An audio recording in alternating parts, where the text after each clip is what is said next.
Hi, I'm Vic Senese, and welcome to UroNurse News. Today I'm shining a light on, light itself, and how exposure at night might be quietly impacting your heart health. A new long-term study suggests that the brighter your nights, the higher your risk for serious cardiovascular disease, including heart attacks, heart failure, atrial fibrillation, and stroke. This prospective cohort study followed more than 88,000 adults from the UK Biobank over nearly a decade, from 2013 to 2022. Participants wore light sensors on their wrists for 1 week in real-life conditions, generating over 13 million hours of light exposure data. Now, researchers then linked that data to each person's cardiovascular health records over the next 9.5 years. Individuals were grouped based on how much light they were exposed to at night, from the darkest 50% to the brightest 10%. Here's what they found. Those who experienced the brightest nighttime environments had significantly higher risk of heart disease.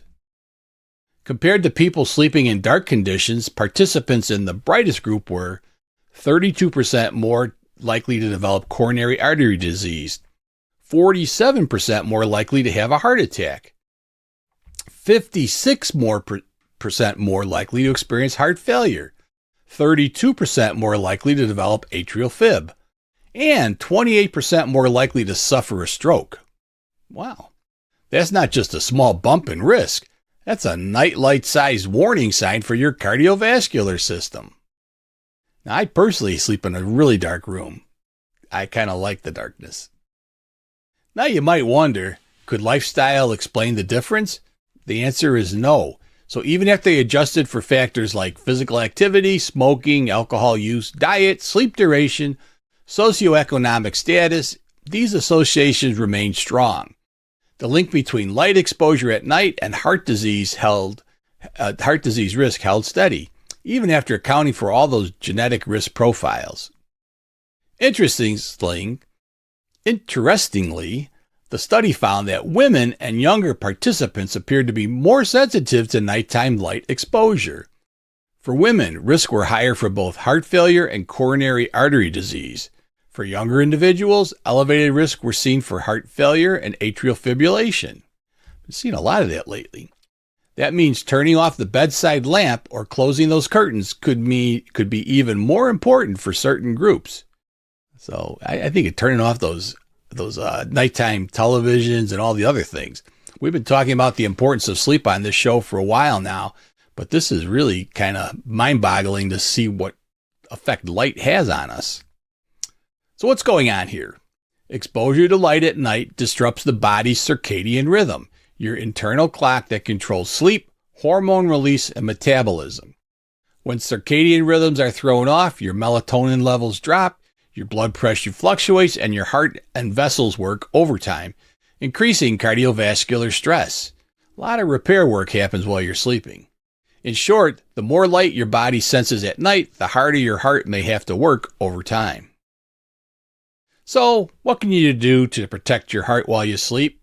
Well, here's some very simple takeaways. 1. Keep your bedroom dark. Use blackout curtains or an eye mask. 2. Limit screens an hour before bedtime.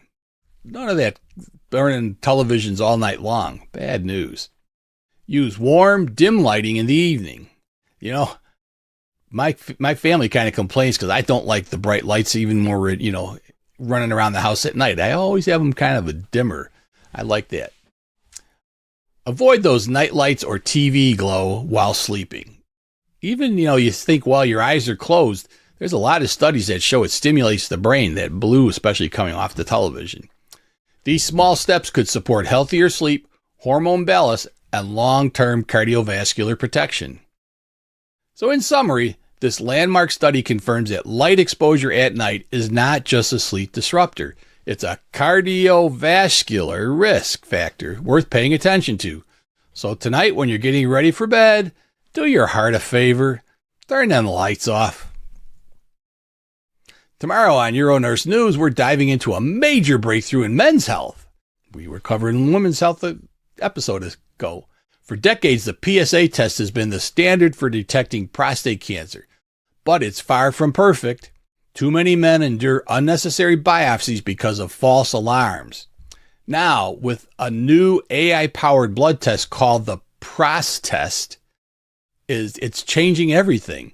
With 27 genes, machine learning, and a remarkable, get this, 97% accuracy, it could transform how we detect prostate cancer. Faster, smarter, and less invasive. Sign me up. So join me tomorrow as we break down the science, the data, and the future of prostate cancer detection. That's it for today. Where innovation meets patient care at UroNurse. Don't miss out. And be sure to, like and subscribe. UroNurse News, we've got the scoop, helping you stay in a healthcare loop. From Monday to Friday, we bring the view. UroNurse News, straight to you.